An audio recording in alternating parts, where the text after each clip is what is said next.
BNP আসলে কার খালু? মানে বিএনপির রাজনীতিটা কি? আমি বিএনপির লোকদের নেতাদের কথা শুনি আর ভাবি এই দলটা আসলে কি রাজনীতি করতেছে। আপনি কোনো তালি পাইবেন না। আসেন আমরা মির্জা ফখরুলের একটা বক্তব্য শুনি। আমি খুব পরিষ্কার করে বলতে চাই, বিএনপি কোনো বিপ্লবী দল নয়। বিএনপি একটা লিবারাল ডেমোক্রেটিক পার্টি।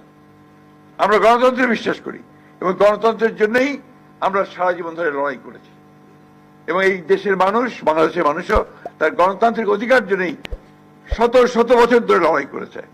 যেটা কিছুক্ষণ আগে ডক্টর মঈন খান বললেন, সেইটাই বাস্তবতা।